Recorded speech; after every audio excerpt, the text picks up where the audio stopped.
So today we continue with indexing, but before continuing with this material, I want to present a clarification on this slide 28 I updated in indexing part 1. Okay? I updated it to a new version because I believed the old version was wrong, and now I restored it to the old version. Yeah, so what happened? So on Friday in the lab, some of you approached me and said, hey, this exercise doesn't work with the pseudocode. And then I looked at it and said, you're right, there must be a problem with the pseudocode. So we looked at the pseudocode and felt like, yeah, it should be changed. So we changed it on the fly, uploaded it, and so forth. And then we keep discussing, and found out that I was pretty confused because the slide is 8 years old. And it's typically a bit unlikely that you find bugs in slides that have been used so often. So we discussed and found, no, the slide's correct. It's absolutely correct, but there's room for discussion because one of the methods being used in those slides, I call the split method on an internal node, I will show it in a moment, is not shown on the slides. I never show how I split without inserting, I just call split. And that leaves room for interpretation.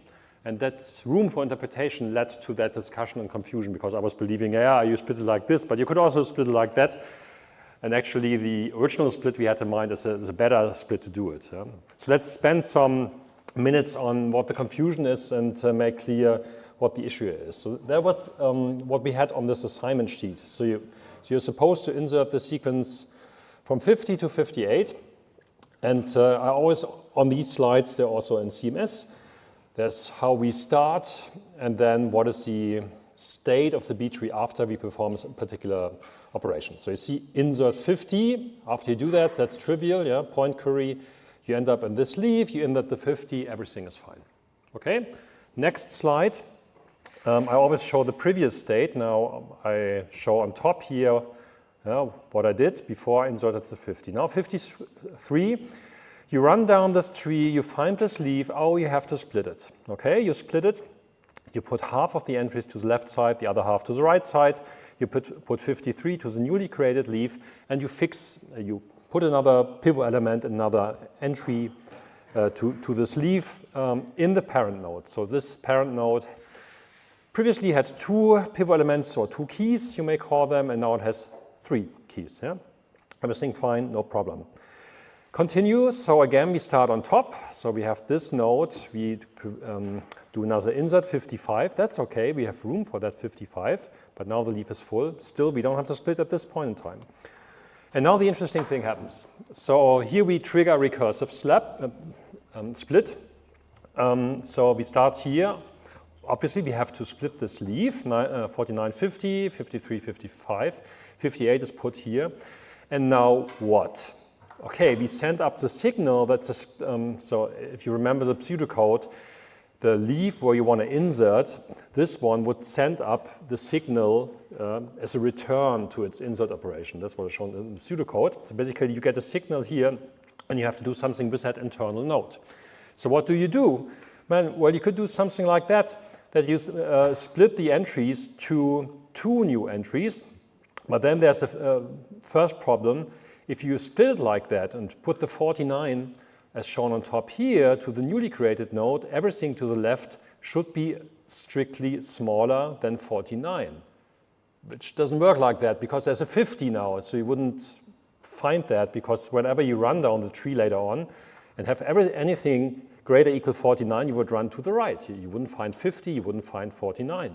So that violates the partitioning properties of the tree. And you would have elements in the tree that cannot be retrieved during the search operation. Huh? Again, same status here. So what you fix, how you would fix that is, of course, maintain the invariance. In other words, okay, here this should be a 53 because that's what Professor Dittrich told on the slides. Hey, everything to the right. Yeah? So 53, if your search key is 53, including or greater, you go to the right. So by fixing like that, you could, again, maintain the invariance, and by putting 49 upwards here in that root, you would also fix the invariance here. So this looks awkward. And the problem in this kind of structural modification on the tree is that I'm mixing up the split operation and the insert operation. Yeah, so it's actually two things. Yeah, you can, so I presented it as like you do an insert, you do an overflow, then you have to split. But you can reason about split and insert separately. So imagine the situation that for whatever reason, a leaf or node is to be split. Well, what could that reason be? Without an insert, why would you want to split a leaf or a node? Why would someone would do that? For which reason? Any idea? Yeah? Yeah, what kind of optimization? If you already know which kind of node you have to insert or which kind of keys, you can already know that if you split in some way, you will have to insert two nodes, and it's not going to be worth it to take 49 back a keys, but it's better to take 53. Mm-hmm. Yeah, so what I heard is, I mean, what you could do is if you, for instance, know in advance that some inserts will come in the future, you could split in advance to make room for those inserts. Rather wait till the insert comes and then do the action. You could make room for stuff to insert in advance, to have less work when the actual insert comes. Yeah? That would be one thing. Yeah? But other optimizations would be similar to defragmentation, in particular for a merge. Yeah? I told you, okay, you do a merge. When the nodes underflow, you merge with siblings, many other algorithms that you can do. Yeah, but you can do that independent from a delete operation. Yeah? It doesn't have to be that only the delete operation triggers a merge. You can do that independently. Yeah? And that's a trick in coming up with a clean algorithm here. Yeah? So let's look at how a clean algorithm looks like. And that's basically what you see on the slides. So here's a, on the black slides. This is the new slide set is also on CMS. So here's a bigger example, and I color-coded the pivot elements. So this is one node, that's a root, and we have a leaf level with 5 leaves, right? And recall these properties that basically what these pivot elements in an internal node represent are intervals, yeah? Half-open intervals. Here's the convention, the left is included, the right is excluded. Again, you can do that as you wish, so just make it consistent across the entire tree, everything will be fine. So we have this interval 19 to 54 represented by the subtree, the second leaf. And now if I split this one, again, I don't do any insert operation on that leaf here. What would I do? So basically, the left part of that leaf stays on that old leaf. I insert a new leaf here. Yeah, so all these leaves, starting with 55, 77, and so forth, they move one to the right, make room for this newly created leaf that's put here. Yeah, so far, so good. Well, and then I have an additional pointer that has to be inserted in the parent node, obviously.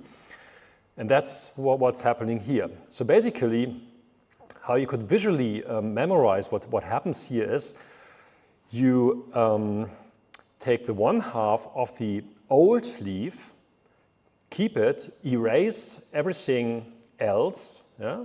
So erase the blue stuff. The blue stuff is copied over to the new leaf. Yeah, there's room for more elements, of course.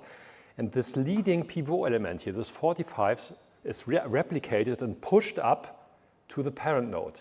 That's the same 45 you see here is now lives twice in that tree, yeah? On the newly created leaf and on that root node where it will be inserted. You have to insert a pivot element because you have to represent one more interval. This interval, you had additionally 19 to 54, that was split.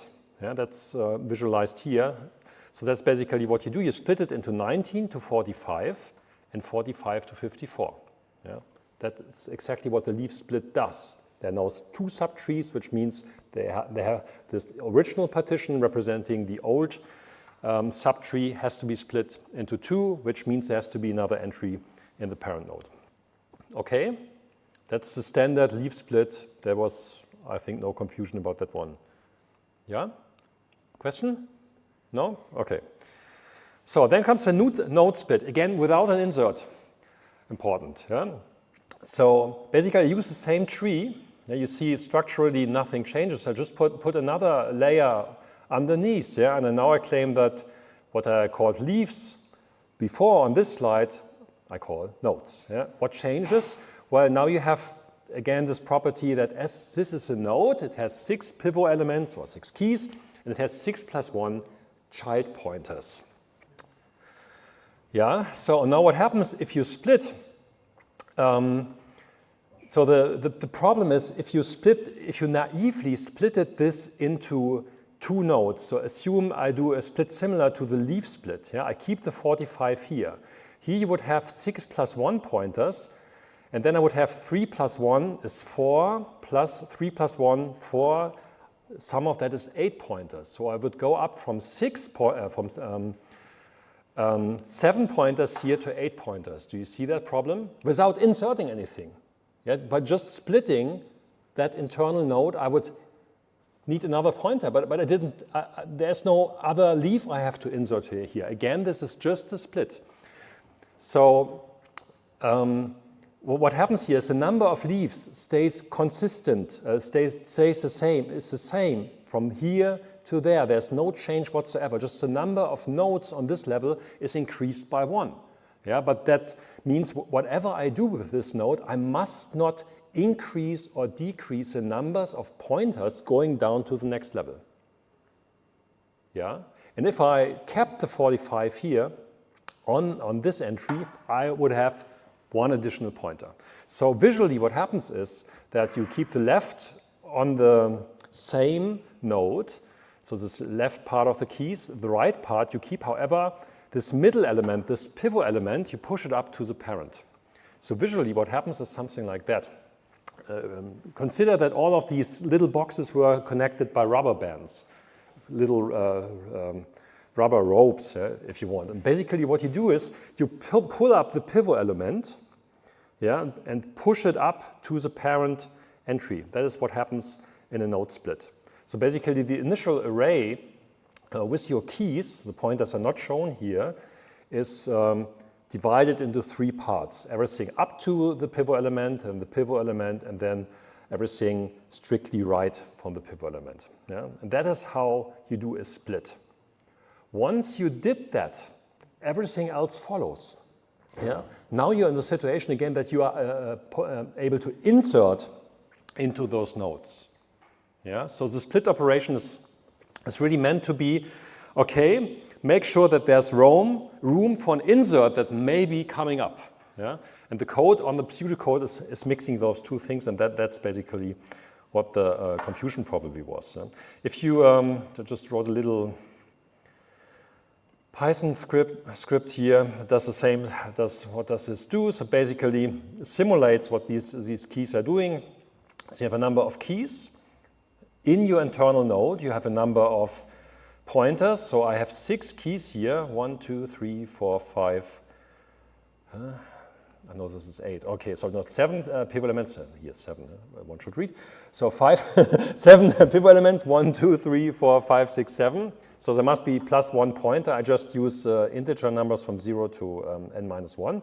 So this is 8 pointers. And this is now split, as just explained. So the pivot element here is the element in the middle, the median element is 22. Yeah, everything to the left, everything to the right, those are the keys. Those are the pointers from the left child, so the old node, and this is a newly created node. Yeah, so all of the pointers, this is disjoint and complete partitioning of the elements, and so forth and so forth. Of course, if you go down to like 2 pivot elements, I think we had it on one of the exercises, then you have a problem. Yeah, so if you have 2 elements, you have 3 outgoing pointers. If you split that, you end up with something like this. So the right child doesn't have a pivot element, so the number of outgoing pointers is number of pivot elements plus 1, so it's 1. Yeah, that would be a strange node. Would violate this constraint, has to be half full. Yeah? So basically this would be a node where there's 1 incoming pointer and 1 outgoing pointer. That's not really a B tree. Yeah? So the split operation makes sense if there's a certain number of elements in the tree. So at least 3. Yeah? Then you don't have, yeah, then you have, it's guaranteed that in each of the nodes there's at least 1 entry. Yeah, so that's the idea for that. And when you look at the pseudocode, I think we're done here. Yeah, we're done here. So if you look at the pseudocode,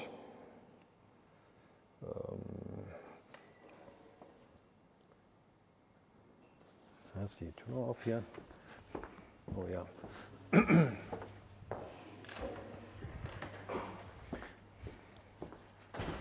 Okay, so if you look at the pseudocode, there was a leaf split. So I extended that a little bit, but it's the same algorithm as before, before doing this fix, making it wrong. And I clarified the attributes of such a class. So basically here I wrote down, okay, I have keys, yeah, and how many keys do I have? Like 2k, obviously. How many pointers do I have? 2k plus 1, yes, on those definitions. And I have a counter that makes it a bit easier. Counter is the current number of pivot elements in a node. Yeah? And then you can change these conditions to something like that. That was a little weird in the beginning. But basically what you see is the same as before. Yeah? So you choose the subtree, then you get the subtree back. And when you try to insert, there's this return tuple signaling you whether there was a split underneath. And only if there was a split underneath, you have to do something. And the split operation then is basically we copied that from the notebook I just showed you. Yeah? Basically split the node, push up or pull up this one pivot element in the middle that gets inserted into the parent node, which means you preserve the number of child pointers. Yeah? Once you did the split, you will be in the position to insert the new element. Yeah? If you have to do that, like in a node split. But yeah, you have a clear separation of those two methods. Yeah? So in the code, of course, in the Python element, you would, in the Python code, you see that I argue along these arrays. You have an array of keys, an array of pointers, and so forth.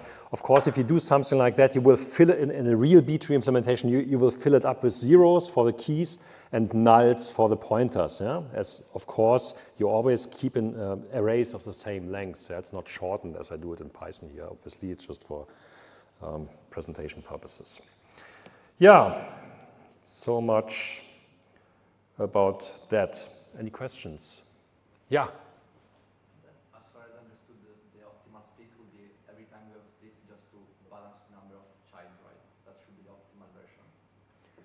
But it depends on how you define optimal. A split of the node or split of the leaf?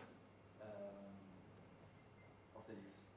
You split the leaf and then, okay, say again what you wanted to say, yeah? Like in the pseudocode that, like if we have just to balance the number of leaf in order to be ready for an insertion. Yeah. If we have 6 rooms, we want to keep it at the, let's say, closer to the middle in order to be ready for other insertions. Now, yeah, I mean, if you follow the constraints of the B tree, yeah, so you say it's half full at least, or full. So you split when it's full.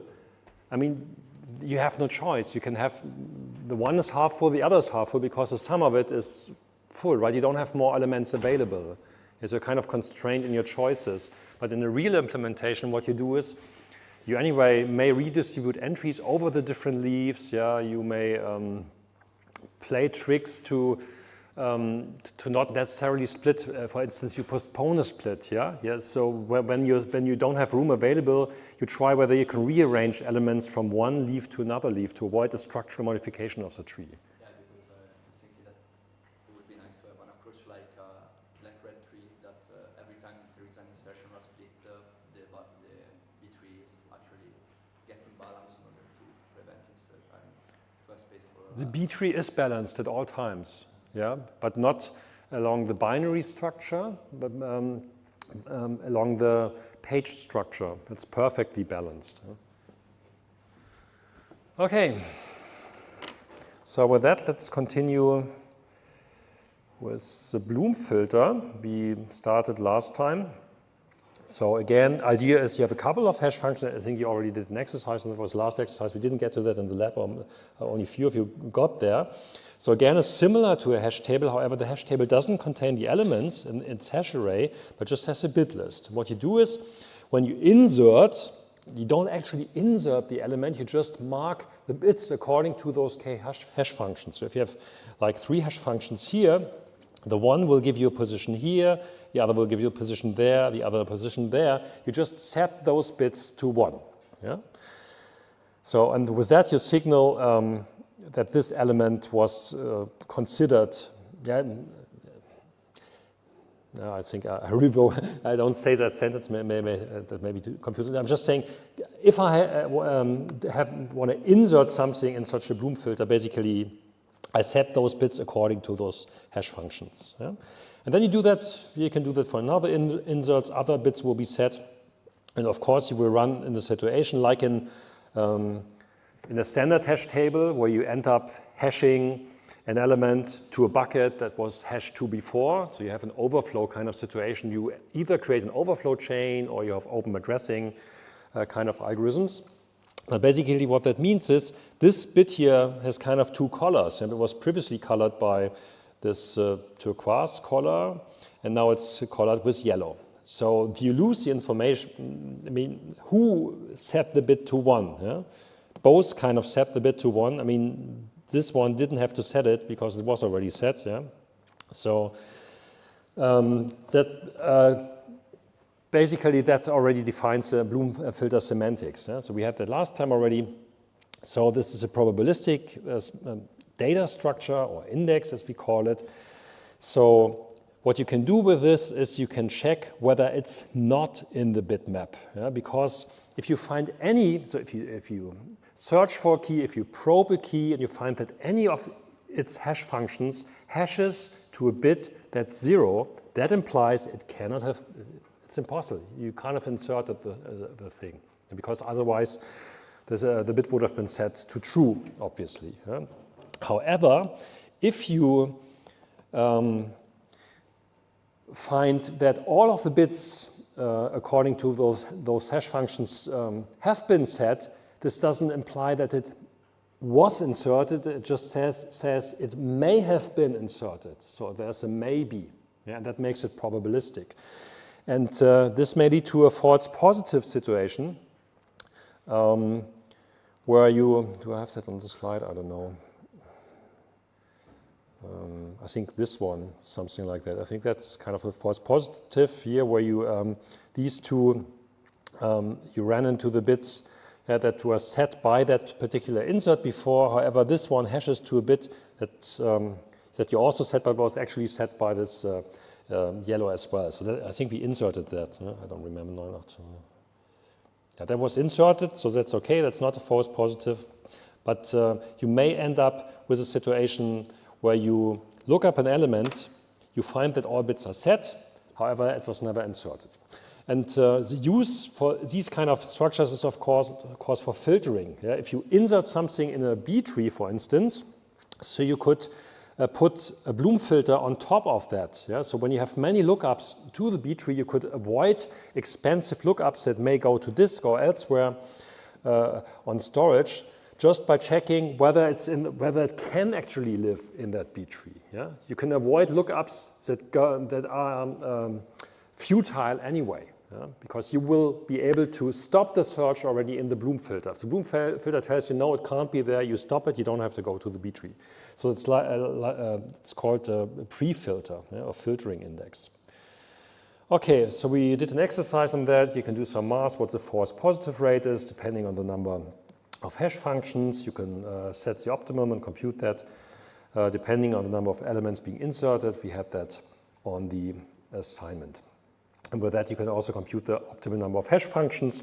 Of course, then you may want to consider the costs of computing those hashes, depending on the complexity of the hash function, the computational effort to be done, the memory accesses the hash function does, even the main memory that costs something. So hashing or executing those different hash functions costs something. Yeah? In particular, in a situation where the index where you try to avoid those accesses. Yeah? If your index is on making accesses on disk, for instance, and then you do something fancy in main memory and spend some more CPU cycles to avoid accesses on disk, that's typically a good trade-off. But if the original index, the B tree, is already in main memory and is super fast, you have to be careful not to waste too much computational effort with evaluating those hash functions, of course. Yeah? So there's, as usual, there's a trade-off. So that brings me to the summary. So bitmaps and Bloom filters both are very useful techniques to evaluate where conditions as you find them in SQL clauses. Bitmaps are space efficient and can additionally be compressed. Bloom filter is approximate but tunable for many scenarios, and there are extensions available to that. Okay, with that, so we have a relatively large slide set, so I think we don't have to go through all of them because we touched those slides. Again, maybe go to query processing. Did I explain horizontal partitioning here? Because that's kind of important when we look at co-grouping. Did I explain it here? So if you have been to the elements of the data science and artificial intelligence lecture, you've seen those slides in the first semester already, but not, if not, so who has seen those slides? 4, 5, 6, not too many. Okay, so some of you were there. So I make a brief walk over the slides because now I can do it faster than I can do it in the first semester, obviously. It's basically just terminology that is widely used in the database world. So basically, when you recall the big data engineering lecture, we had this sigma operator, this relational operator, where you input a relation R, and under a predicate defined on the tuples of R, you can make a decision whether a tuple belongs to the output or not. In other words, that's a filter operation. So basically, I can define a predicate like that, saying the attribute zoom level or the attribute value of zoom level must be 2. I'm only interested in those tuples. Yeah? That's basically how a where condition in a SQL statement would be translated into relational algebra. And this is called a point query or equality predicate. So basically, I have some attribute name of the input relation here on the left, and I have a constant on the right, and that's basically my condition. And in query processing, we always have the option to either do it brute force. Yeah? That's basically when you have no index available. Yeah? You inspect each and every tuple and check whether the condition holds, or you use some sort of index. B-tree could be one index, a bitmap could be one index, as we just learned it. Yeah, one concept that appears often, in particular in query processing, that will be the next topic coming up in the second half of the lecture today, is horizontal partitioning. So what is horizontal partitioning? Basically, you have an input relation R, and you chop it into subsets from R1 to RK,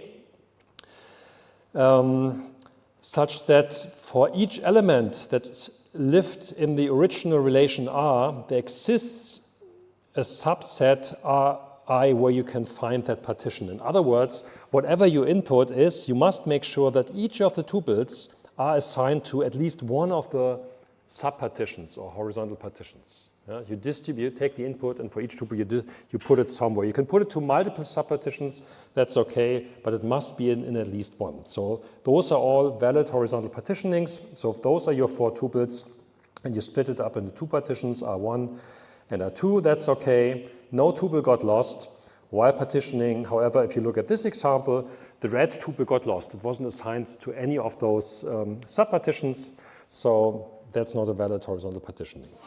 You can make that disjoint by saying, okay, I really make sure that each pair of horizontal partitions that I create like that, when intersected, creates the empty set. So they're pairwise disjoint over all pairs you can create. Here's an example violating that. The blue tuple lives in R1 and R2. That wouldn't be, so that's a horizontal partitioning, but it's not disjoint. Okay, and then with that you can also define what we call a partitioning function. So what does a partitioning function do? So basically, given an input data set, it is defined on the schema of R. So here an example is I compute the value of the A attribute modulo 2, so basically whether it's odd or even. So for those 4 tuples, those are the results.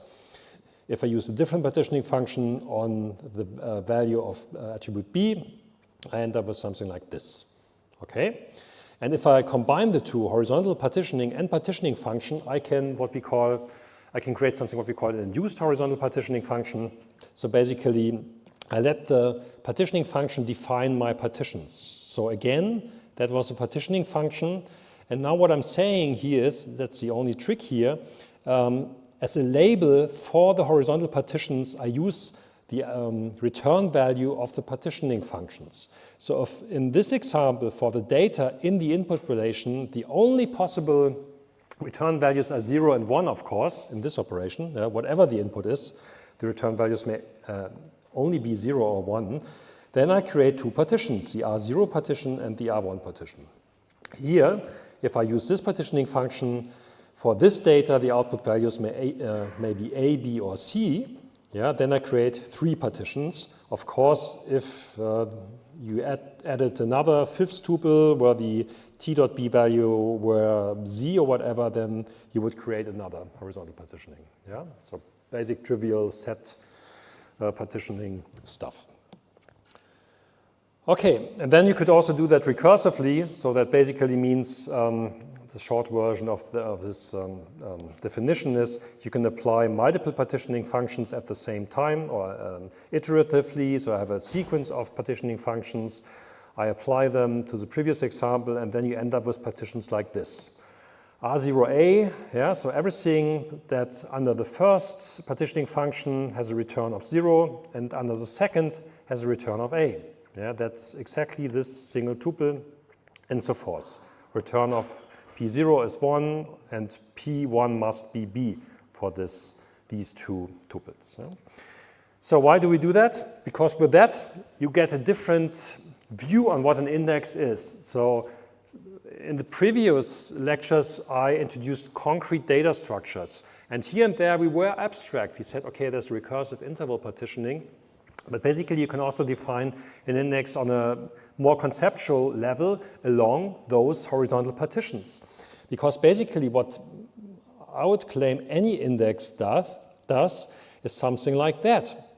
So you want to have any set of recursive or non-recursive horizontal partitioning functions that can be exploited by a query to reduce its search space. Yeah, and that is what we call an index. So the goal of an index is to reduce the set of horizontal partitions we have to inspect to compute the result for a query. And if you go back to, we still have the indexing. If you look at any of those indexes here, so where's the horizontal partitioning here?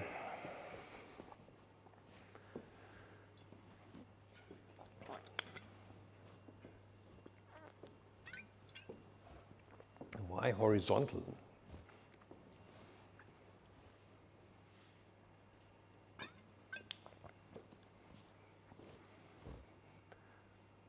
No idea? Why is it horizontally? Where's the horizontal in what I just explained on this, that other slide? Yeah? Maybe smaller than 74 and greater than 74? Yeah, in a way, but there's an easier explanation here. Maybe someone else sees it. We had the slide with the interval partitioning. Where is it? Here. Maybe that's a better slide. Where's the partitioning function? Where's the horizontal part? As a hint, if you put your head like that to the right, it's much easier to see. Do it like this, really 90 degrees. Then you see the horizontal part, okay? Or you rotate, I could rotate the slide, that's the other option. Yeah, horizontally, it means actually on this display, it's vertically partitioned into chunks. Yeah, as I told you, yeah, each subtree is a horizontal partition according to an interval partitioning function. Yeah? Because you have the condition for the rightmost subtree here, strictly equal greater 123. That's the interval being displayed on that slide. Yeah? So that's one horizontal partition. Recursively, each and every subtree in a B tree represents a horizontal partition. Yeah? Just tilt your head by 90 degrees, and then you see the relationship. Okay, so back to the more conceptual slide here. Why do you do that? Because now when we talk about query processing, of course, we want to do a rewrite, basically. Yeah? So when you have a large relation with many, many tuples, you can always do a brute force and inspect each and every tuple. But what you want to do is you want to replace, if you have a query like that, yeah, you could input the R to the selection. But what we want to do is a rewrite using such an index. Basically, if I know that I'm looking for B equals C, and I use the partitioning function on that attribute B before, well, then I could rewrite that to something like this. I could say, well, why not evaluate it on R0.C rather than R? Because I know that all elements fulfilling this condition can only be found here, but in no other horizontal partition. Yeah, do you see that? It's the same as on the B tree, actually. Again, if you go back here, it's the same trick you play algorithmically here. Yeah, if you say, I'm looking for a certain element, yeah, you start at the root node here, and then you make a decision which of those three to follow, and assume you search for whatever, let's say 70, yeah? Search for key 70. Well, you run down this one. So basically, this means the entire search is reduced from inspecting this stuff, or in other words, this stuff on the leaf level, to one of the horizontal partitions. This horizontal partition. Yeah? That's what every index does. So it's a stepwise reduction, stepwise simplification, if you wish, of the problem. Yeah? And basically, those are your horizontal partitions. Yeah, the leaves are the horizontal partitions, and what you have on top is an additional structure, say street signs again, routing you to, yeah, allowing you to reduce your search space step by step by step. Yeah, so that's a relationship here. Okay, so all of these examples are basically rewrites. Yeah? And of course, the rewrite only works if you use a condition here that was previously used where? Yeah? Yeah, in the partitioning function. If you never use the partitioning function that you can match to such a condition, the index won't work. It's that easy. Cool. Okay, I think I'll skip over that one. That's some high-level research stuff. You can skip here.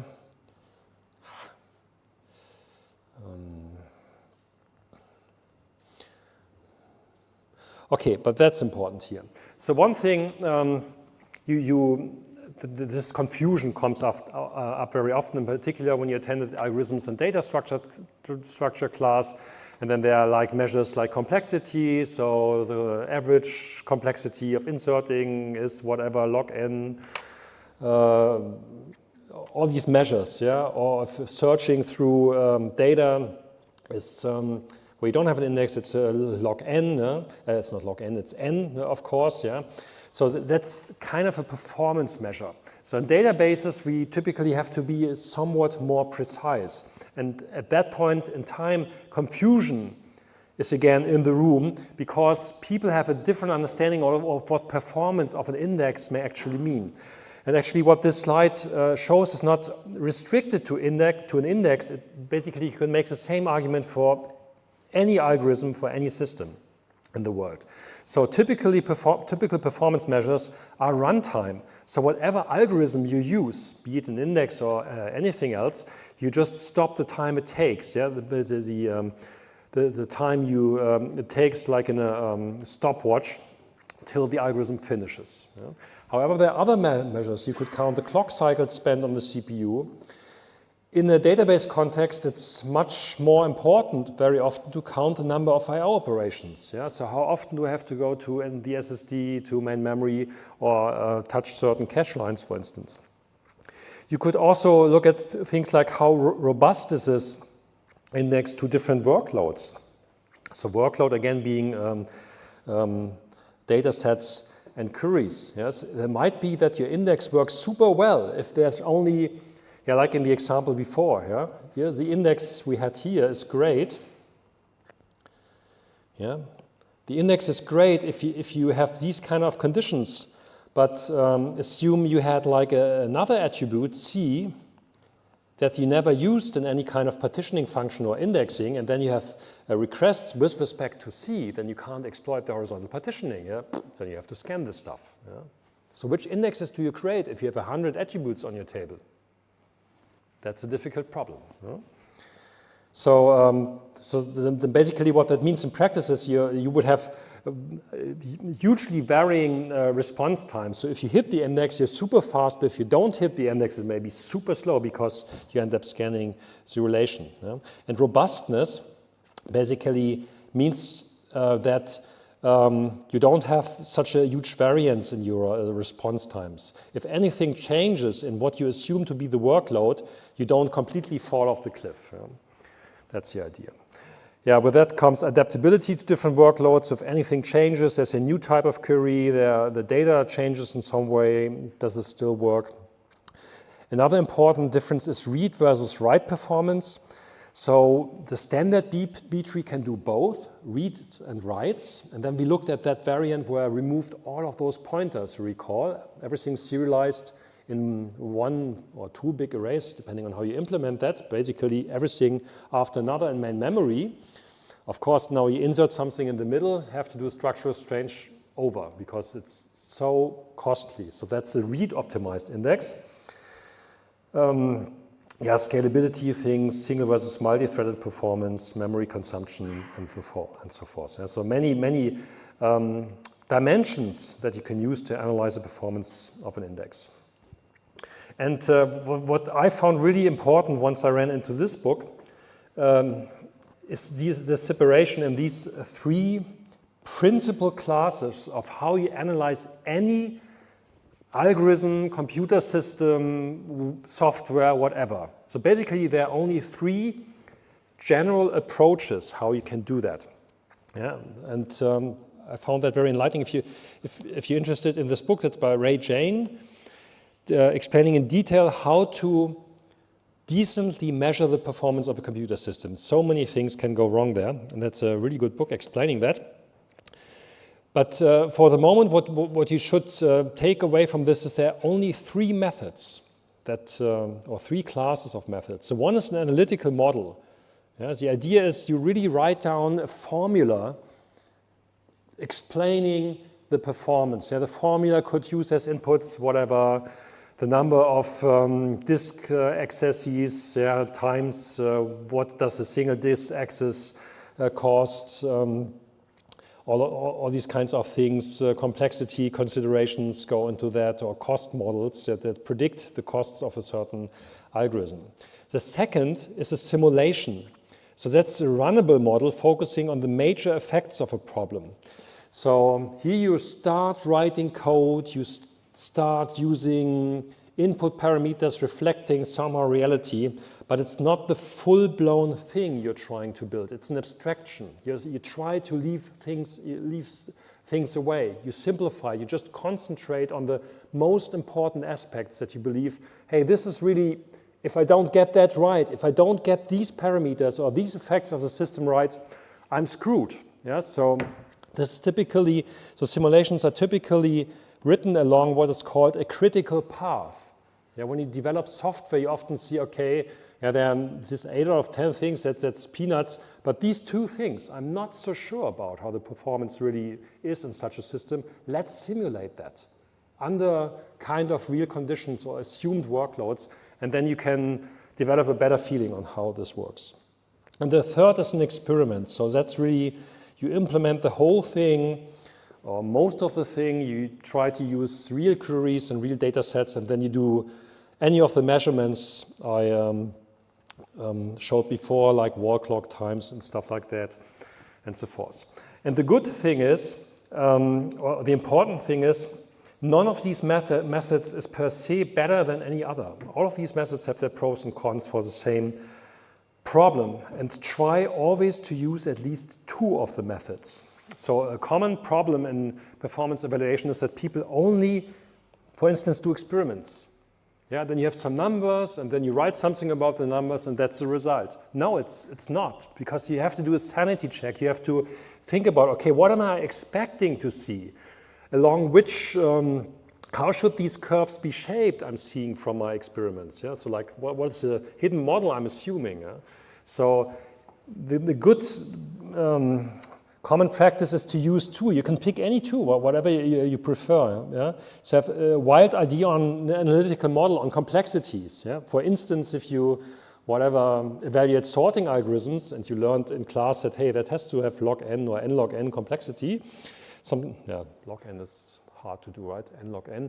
N log n complexity for sorting. And in your experiment, in your curve, that doesn't behave like n log n. There's a problem. There must be a problem somewhere. Maybe you did something wrong in your code. Yeah? So you can basically compare the results from any two, and if they correspond, you have a strong indication that what you're doing is right. It can also be that the two of those three are wrong in the same way. Yeah, and you get like a false positive in the sense that still what you're doing is wrong, but both in the same wrong in the same way. So it's not a guarantee, but it helps a lot. So that's what I want to say about that. So basically, visually, how you could classify these three approaches is something like that. So analytical modeling is relatively easy most of the time. Yeah, if you think about complexity classes and stuff for simple algorithms, okay, for more complex algorithms, it can also be pretty involved, but for the stuff we do in a database class, it's relatively easy most of the time. However, it's very abstract at the same time, so it's far away from reality. The benefit of such a method like analytical modeling is that it can be generalized. So the things you model are so general that you can easily adapt them to different algorithms, different scenarios. And the more you go towards Earth, down to Earth, like in an experiment, while the effort, of course, increases. Simulation is more effort than modeling. Experiment is even more than simulation, and so forth. And typically in an experiment, it's not so generalizable. Why? Why is an experiment not that generalizable as, for instance, analytical modeling or not even a simulation?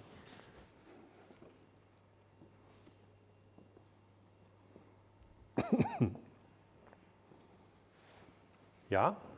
Because an experiment is just one case of the many that analytical modeling represents. Perfect answer. Well, experiment is just one case of the many cases analytical modeling represents. So you could do 1,000 experiments, try to develop analytical models and end up with the same analytical model actually in theory, yeah? All representing those 1,000 experiments. So what are the specific things that may appear in experiment that would disallow you to generalize it to other scenarios?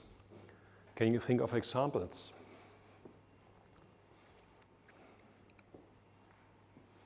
Look at sort, yeah? The space of the problem is too big to create the considerable number of experiments that will actually be able to test the system. Yeah, you could make the argument that in my analytical model, I can still analyze independent of the size of the input, yeah? Because it's just a formula, I can compute that. However, you might be unable to do that in an experiment because the data is too big to run it on whatever machine. Yeah, that's true. Other idea? Yeah?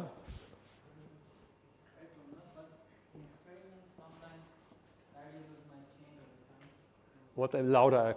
Variables might change over time in experiment. Yeah. Okay. And? So it makes it less generalized. Yeah, but what do you mean by variables may change? What kind of variables? Suppose you want to measure the internet, some aspect of it might change. Okay, that is the problem with a controlled environment, yeah? So do you have a controlled environment? Typically, many experiments can be done on the same machine, yeah, without interference from other processes and internet stuff. Yeah? But there are situations, you're right, where that becomes difficult. Everything related to the internet, for instance. Yeah? That's not what I mean. Other idea? Yeah? Lack of resources. Yeah, it's kind of along the same lines as he said. Yeah? Like there are so many hyperparameters for your system, and like how to fine tuning the hyperparameters Yes, yeah, it's the same as, and actually that's an explanation of what she said. Yeah, think along the lines of sorting. Yeah, just if you analyze whatever quick sort, there's so many ways to implement quick sort. Yeah, take 10 developers, they will come up with 10 different solutions. Yeah, then there are is that a hyperparameter? I don't know. It's a different type of code representing conceptually the same thing.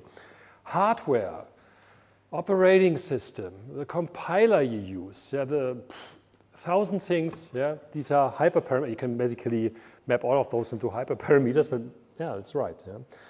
And that makes it typically hard to generalize. Yeah. Typically experiments, when you write an experiment section in a paper or even in your thesis, there will be a subsection saying system. Yeah, and then you say Intel, tralala, AMD, whatever, blah, blah, blah, this version, this operating system version, this compiler, tralala, which allow other people to repeat whatever you did. Yeah? But it constrains the generalizability of your results, because what you're saying is, I did the experiment on this exact machine with this operating system and this compiler. So actually, I hope that whatever I get as a result will generalize to other machines and other compilers and other operating systems, but there's no guarantee whatsoever. Yeah? That happens frequently, that you change a compiler and completely other results may show up. Other machine, maybe not supporting whatever instruction set, other results. Yeah. So next topic is query processing. So again, that's the overview, that's where we are. So how to compute complex queries at scale, queries being some sort of SQL. We will look into the following topics: query optimization, query processing, and then different operator models. So how operator models basically means how to transport data through those processing pipelines that we built in a database system. Yeah, I'll also look at some parallelization aspects here and there. But let's start with the basics. So I hope each of you has seen some sort of relational algebra. That's a periodic table of relational algebra, as I call it in my undergrad lecture. So there are many, many operators you can think of. Those are the super basic ones you should have seen. So there's always the German and the English name here. Selection meaning filtering. Pi, projection meaning leaving some columns away. That's a union of two inputs. That's a difference of two inputs. That's a cross product. So basically everything that is in SQL and the from is interpreted as a cross product. And then there's this rho in the Greek. Rho letter means rename. And then there are like convenience operators that can all be expressed using these base operators. So yeah, all of these you can express using an expression that's only using those base operators. And of course, the most important operator is a join or theta join, that is joining two inputs under a certain condition theta. So whenever you have a foreign key relationship in your database system, basically you will do a join to connect the two relations. Special operations are aggregation, or grouping with aggregation are depicted here. We will also look into that.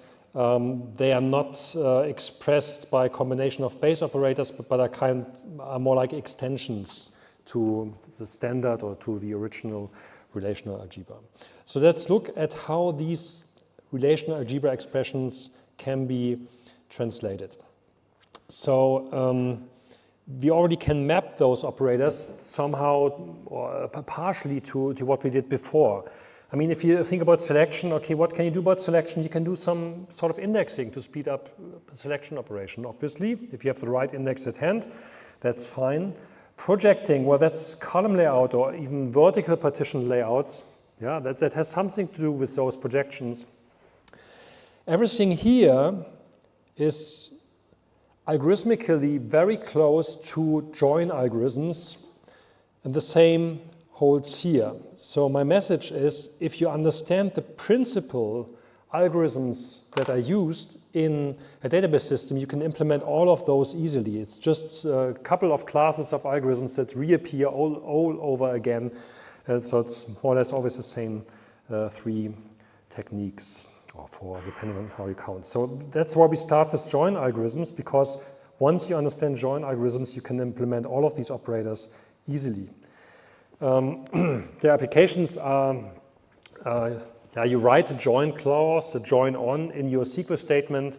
As you recall, in SQL, you don't have to use the join explicitly. You can always write down a list of tables, and then in the where clause, you write your join conditions. That's also interpreted as a join, of course, by the underlying database system, so that there's two ways of specifying joins in SQL, basically. Yeah, other operations like intersect, you see that in SQL, that will also lead to a join style processing, and even grouping leads to a very similar kind of processing. So there are historic reasons why these operations are kept separately. In particular, joins and grouping look very different on first sight, but if you look into the algorithms, it's actually the completely same algorithms. There's no difference whatsoever. The only difference being here it's only one input, and here it's two inputs. But the algorithm underneath, you will see, is the same thing. Yeah, and the subqueries is another thing. So you can write subqueries in SQL, and depending on where you write them and how whether they are correlated to the external, to the outer query, there are situations where you can rewrite them to joins. So there are four principal classes of join algorithms. So there's nested loop, index nested loop, sort merge, and partitioning. Yeah, that's things we will look at in the following. So if you have a join between two input relations R and S, and you have a join condition written as join predicate JP in this case, that defines equality along an attribute r.x has to be equal to s.x, well, you can write it down in this algorithm. Yeah? So basically you loop over all tuples from R, and inside that loop you loop over all tuples from S. And then you check whether the join predicate holds for this pair of tuples. If that's the case, you output it. However you output it, typically the two tuples are then concatenated into a joint schema, and so forth. So what can we say about this algorithm? Is it a good idea, bad idea? What does it do? What's the relationship to relational algebra?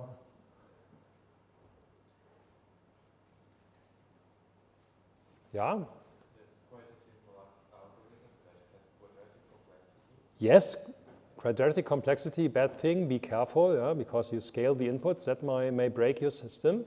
You actually run that and have 1 million tuples on the right and one on the left. That's a denial of service attack you will be running. Yeah, that's right. Other? First, filter out the index of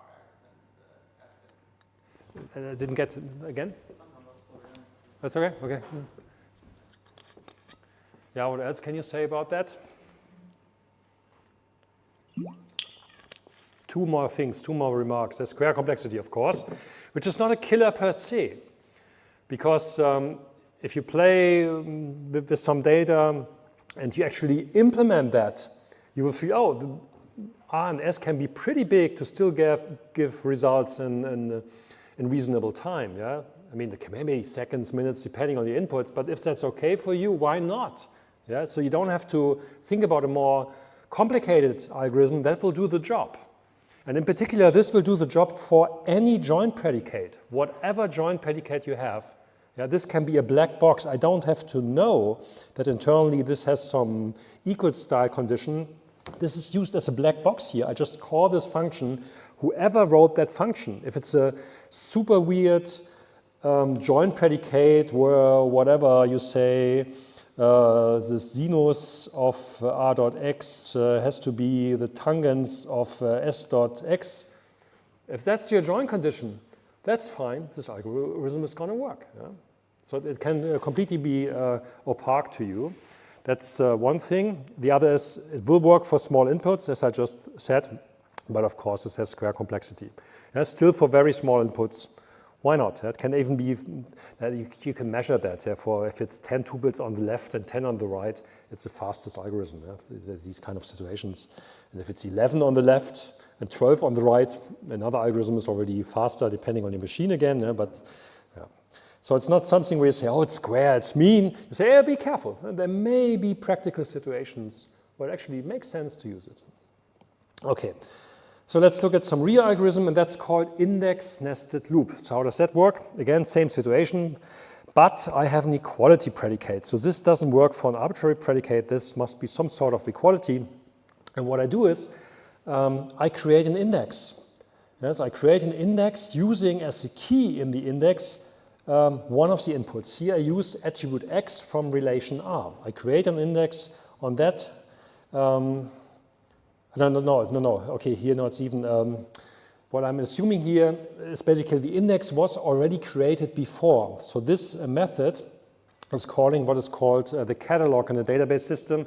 The catalog keeps metadata about which tables exist, what are the attributes in those tables, what are the access control lists, the access rights, user rights, who are allowed users in the system, and what are the existing indexes in the database system. So I can look that up. Actually, that's a small database system inside the database. It's a predefined database schema that you can query with SQL as you wish. And that's what I'm doing here. So basically, I look up an index. Yeah, so I get a handle to that index already existing on attribute r.x. And then I can simplify this nested loop algorithm we had before, because now I only loop over the other input, the input from the right, so to say. And for each of those tuples in S, I send a request, I send a point query to that index. Then I get a result set that may be empty or not. Yeah, if it's empty, I don't have to do anything. But if it's not empty, I basically output the tuple S cross product, the query result set to the result. Yeah? And like that, we can produce a join result. And if you look at that, you see there's no call.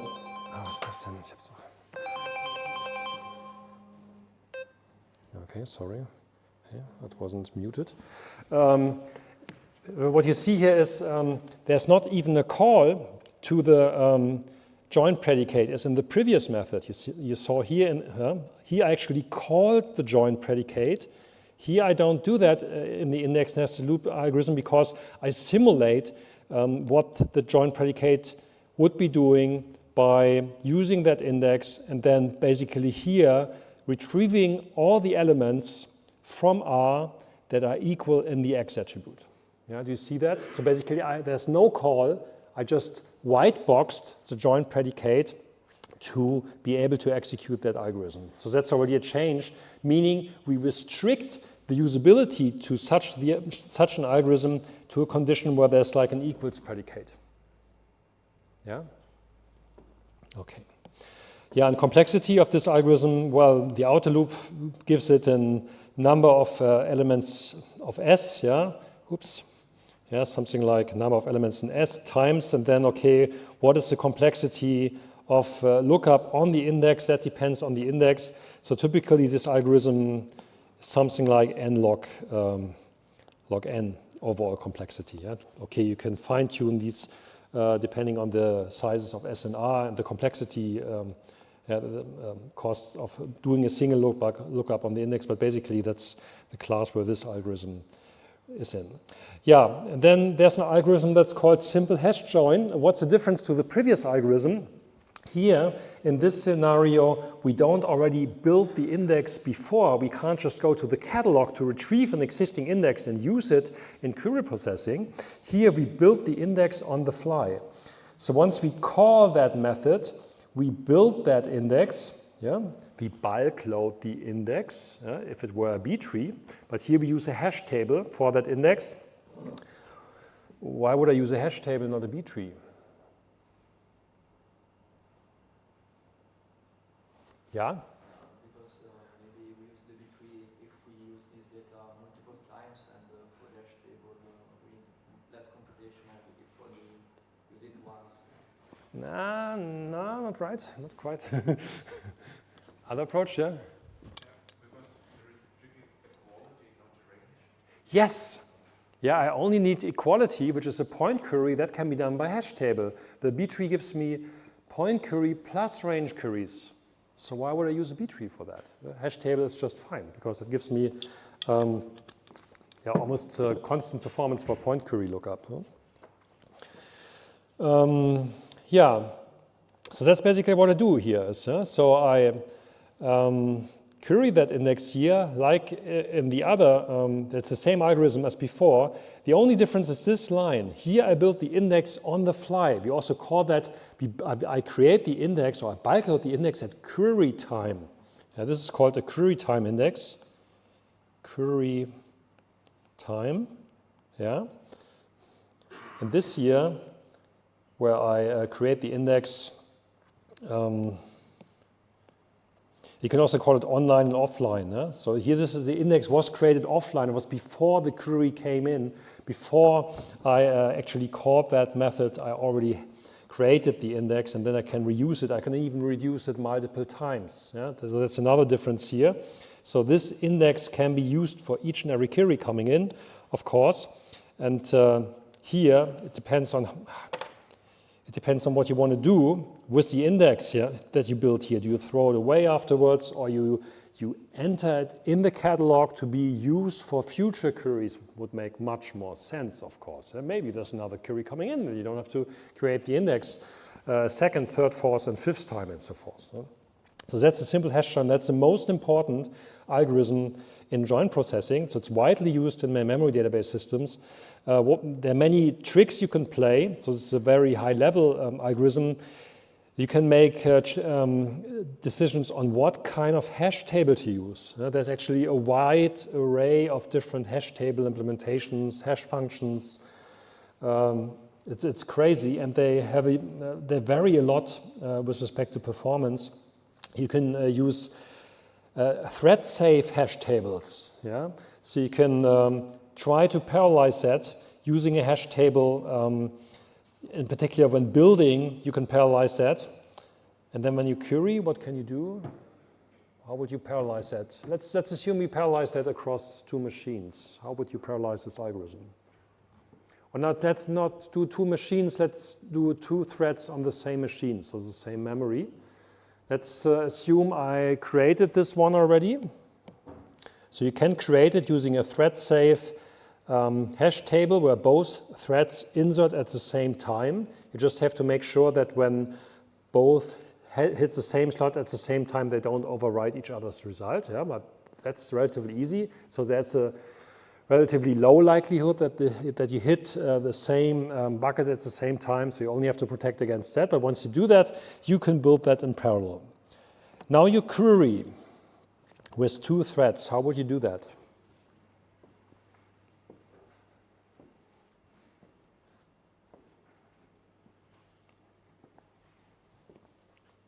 So each thread would have an output method that it can call.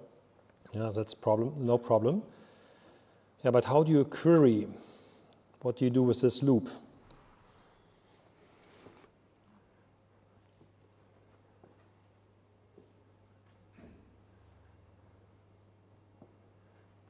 One hash table built on R, and now what do you do with the two threads that want to use the hash table?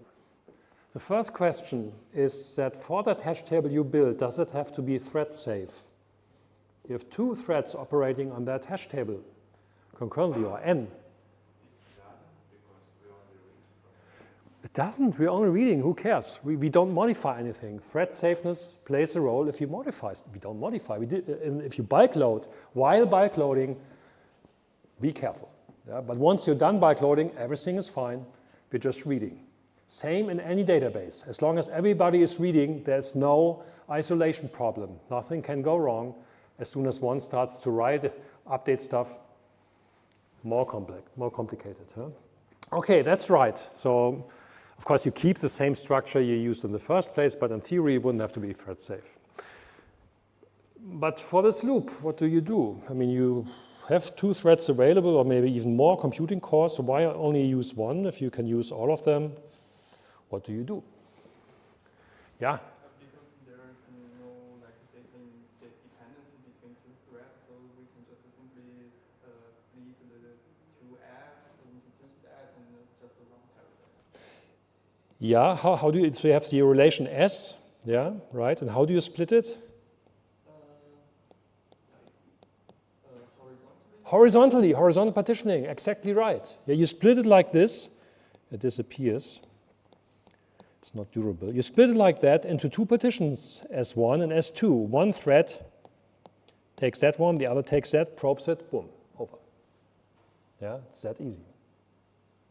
Disjoint,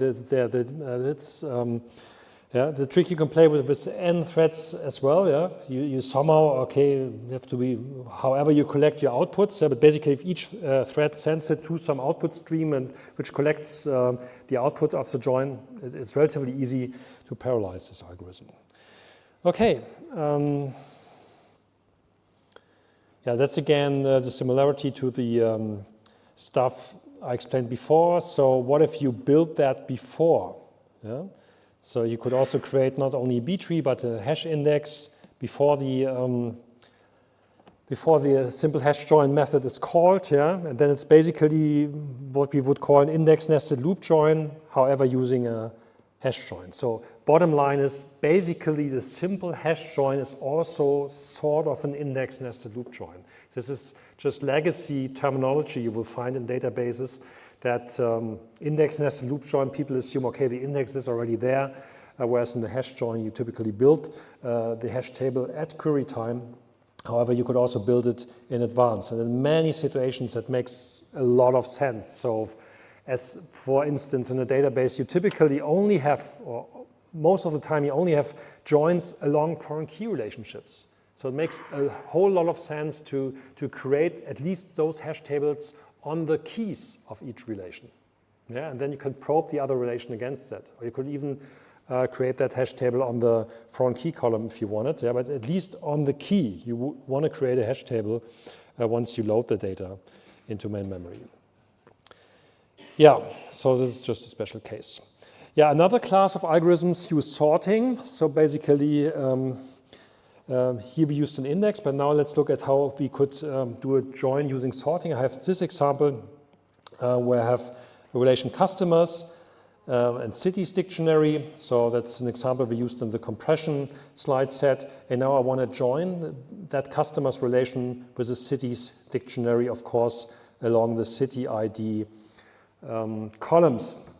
So how could I do that? I could sort both columns. Yeah, that's what you see here. Now it's sorted in ascending order. Both of those are sorted in ascending order. And then what you do is what's called a sort merge join algorithm. Basically, you assign a pointer to the left and a pointer to the right. Pointer meaning, so the pointer points on to one of those rows in that customers relation. That is this pointer, and the PR pointer and the PS pointer points to one row in the right input, the cities dictionary. So this is what you do here on the right.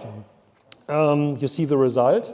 And now basically the algorithm, what it does is it always advances the pointer pointing to the smaller element of the two. Yes, so you always compare what are we pointing to. So I'm pointing to 0 on the left and pointing to 0 on the right. If those two pointers are equal, I found a match. And I will put that to the output. Yeah, that's what's happening here on the next slide. I found a match, fine. Now I advance the smaller pointer. Well, if both are equal, again, there's a similar condition as in the B tree. What's left, what's right, if it's equal, you say, okay, one of those, but you make it just uniform. In this case, you say, okay, it's on the left. This is not arbitrary in this case. Actually, it has a reason, because here I have duplicates. Yeah? So if you think about, if you advance this pointer here, if you advance this pointer here, yeah, you wouldn't find those results anymore. So in this situation, it's actually really important that you advance the pointer on the foreign key column and not the key column, because you want to find those other matches as well. Huh? That's very important for the algorithm. So I advance the pointer on the foreign key column. Yeah, and again, I'm in a situation where this is equal to that, so I found another result. Let's add it to the output.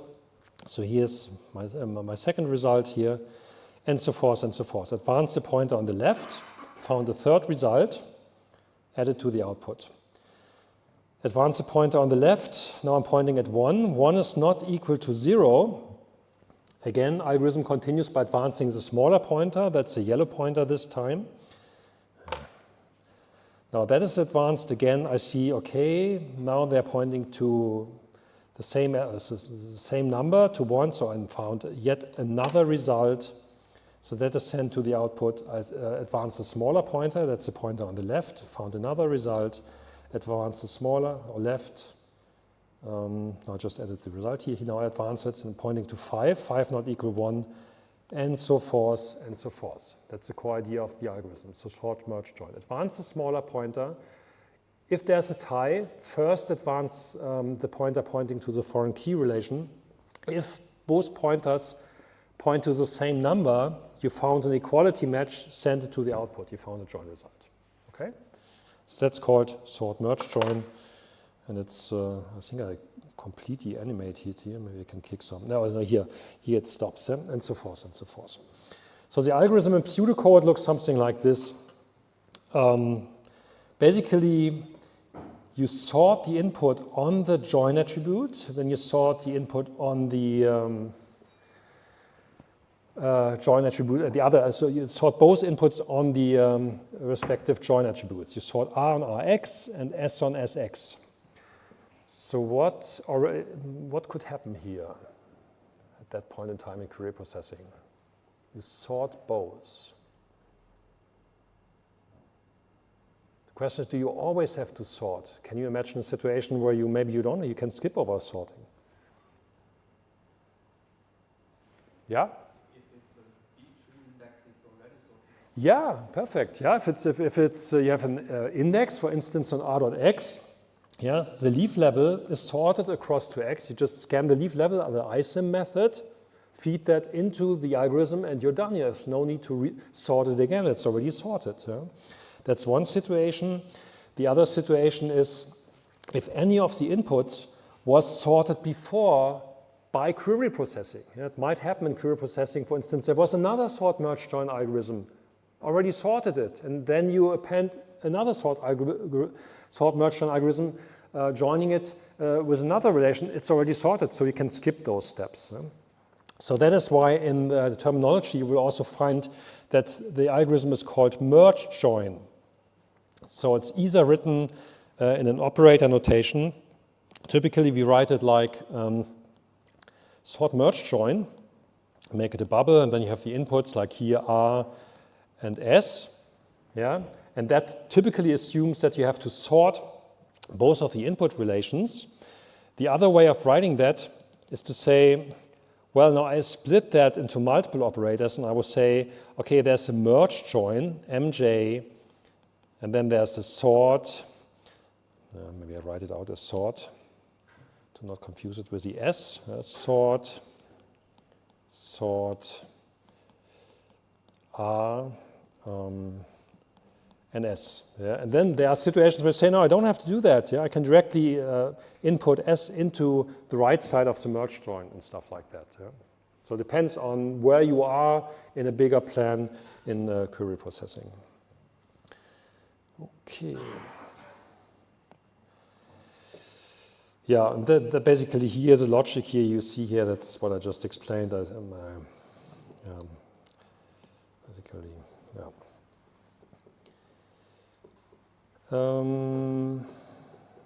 Yeah, that's what I just said. Move the pointer in the foreign key table. Now, okay, let's look at this one. So with the algorithm I just explained. Now we're in a situation that should never happen in a well-designed relational schema. So here, the difference is you have duplicates on the left and on the right. That would be impossible. If one is in the usual join, one of the columns is a key column, there cannot be any duplicates. But here's duplicates in both columns. So first question, why shouldn't that occur in a database schema? Yeah? Because it's a dictionary and it makes no sense. Yeah, okay, semantic. Okay, you're killing it semantically. That's fine. I mean, a dictionary with this same key and different. Yeah, absolutely right. Yeah, okay. Ignore the semantics and the names of the relations. Yeah, assume you have two tables you join. Why shouldn't that happen in a relational schema? There are special situations where it may happen, but in the standard foreign key relationship kind of join scenario, This must not happen. Yeah? Because we lost information, and when we will join, Jens will live in two cities at the same time. Yeah, but that could be. That actually happened. 3 years ago, I lived in Saarbrücken and Frankfurt. That's okay. Yeah? Because we should do the join of the foreign key and primary key. You mean the algorithm I just explained, or? Yeah, no, just because the city ID should be a primary key, and so. Yeah, again, you're looking at the semantics. Forget about the semantics. Yeah? Let's assume the table on the right is called foo, and the attribute is A and B. And the same here. On the left, it's called bar, and attribute A, B, C. So I'm joining bar.c with foo.a. No idea about the semantics, yeah? If we ignore the semantics, then here, like for the city ID, the city number is 1, and here we have 2 attributes, and on the right we have a 3, so it will produce like a 3 multiple, 2 multiple 3, which equals 6. Right, we produce 6 join results. That's correct. Yeah, that's 6 join results, and the question is how to modify the algorithm. But again, one step before that, the undergrad lecture thing, at least I say here and there in the lecture, maybe you forgot it, that's okay. But why wouldn't you ever see something like that? Yeah? Yeah, but it's not unique. Whatever, maybe there I create another, I could add a third column, I call it ID and have ID 1, 2, 3, 4, 5, 6, fixed. There's a primary key, it's unique, still I have this join condition. Okay? Yeah, it's a join between 2 columns that are not primary key. Yeah? But again, what I just said, I could add something like ID 1, 2, I should start by 0, of course. 1, 0, 1.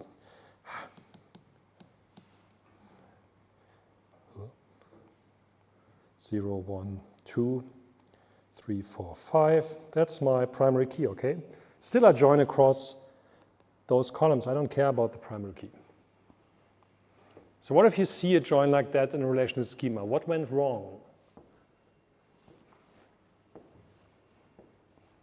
Yeah? Like the algorithm we saw it before, it will not produce like what I said, it should be like 6. Yeah, that's all fine. Yeah, you perfectly understood the algorithm won't work. All good, yeah? But let's forget about the algorithms for the moment, yeah? You see a schema like that, you see that the query is doing something like that. Why is this wrong? The problem is you don't even know to which one on the right the one belongs. So it could be 3 possibilities. Like how? Oh, so yeah, okay. But you're saying everything has a 1 there, and everything has a 1 there. They kind of belong to one another, right? Yeah. So how do you call this kind of relationship in entity relationship modeling? N to M, many to many. And how do you translate an many to many relationship in a relational schema? With an extra relation in the middle, which means you have a 1 to n and an n to 1 relationship. Again, I have a key column and I have a foreign key column referencing it times 2. So something like that should be translated to an extra column. Yeah? That shouldn't happen. And if you have translated it to key and foreign key, you can again run the algorithm I just presented. Anyway, let's think about, we have a couple of more minutes. How would we fix the algorithm? What do we do here? So if the sort merge join, you went into the direction already a little bit. So if I make a decision to move one of the pointers, I will be missing some of the results. I won't produce, for instance, for this one column, I won't produce all 6 results. I have 2 results here, 3 results here. I should produce 6 tuples, but if you advance one of the pointers, so basically, if I have the rule, I always, let's say I advance the pointer on the left, I will produce this result, then this result, and over. It's two results being produced. Yeah, this 5.1 is not a result. If I make the decision, okay, only move the pointer on the right, I will produce this result, this result, this result. 3 results rather than 6, right? So this algorithm doesn't work in such a scenario. How would you fix it? Shall we fix it? Yeah? And we add one more pointer to the relationship, to the table on the left, like the blue pointer. It has 2, and the second one will only change once the CTID changes. So it just indicates where the CTID, a different CTID starts, and then the second one iterates through it. Yeah. Yeah, exactly. Yeah? So basically, then you run a nested loop across those. Yeah, very good, excellent. Yeah, that's the right solution. Good. Okay, cool. Yeah, another thing to look at that is what's called co-grouping. It was 10, 12 years ago, someone presented that. And this is very neat because it makes clear that there's this huge similarity between the standard group by in SQL and a join. It's the same thing. Yeah? And that was clarified by this idea. Basically, the idea is to say, well, if you look at that, you could group all of these tuples. You do a group by on this relation using CityID as a grouping condition. Then all of these tuples go into one horizontal partition. They go into one horizontal partition and so forth. So basically, you group the tuples on the left along the CityID attribute. Then you do the same thing with the table on the right. So those tuples are grouped into one group. That's one group, and there's a third group. That's this one just consisting of this tuple. Yeah, I group multiple relations at the same time. Well, and then what happens is, so that's generalized.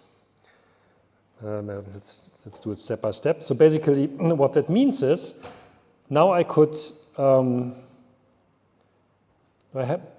could keep those groups that belong together. So that would be a co-group. I would say this thing is one co-group. So the 9s from the left and the 9s from the right, and the same would apply here. The 0s from the left. There's no 0s from the right, so it's empty, but here it's 1 from the left and 1 from the right. So let's wait till this disappears. So basically, what does it mean? Now, if you know that I have tuples from the left, maybe I can show you how such a co-group would be written down. So basically, you would write down the grouping key that is the same across both relations, 1. Yeah. And then there's a set of tuples from the left that have that key in their CityID. So there's basically one set here with those tuples, and there's a second set there. Yes? In this set, you have those tuples, and in this set, you have those tuples. Okay, that's called a co-group, and they have the same grouping key for each and every distinct CityID key occurring here and there. You create such a tuple. And it may be that one of those sets is empty, but not both. Those are not created. Yeah? Those are called co-groups. You co-group to 2 or even more relations with something like that. So once you did that, what is left to do to compute the join result?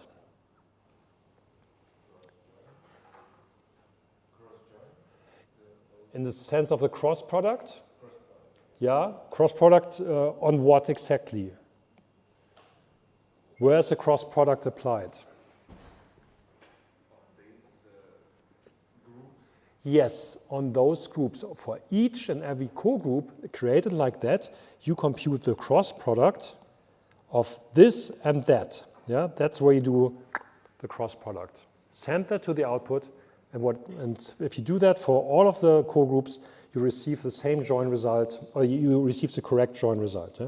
In particular, for these groups, for this one group we had before, 6 tuples are created.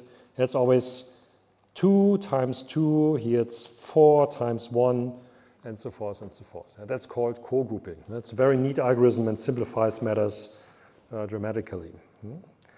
Yeah, and important to understand is you can do that with duplicates, and you don't have to sort. You can generalize that So here I just color coded what we just saw. Each group has the same color. But you don't have to do that necessarily using sorting. You can also do co-grouping without sorting.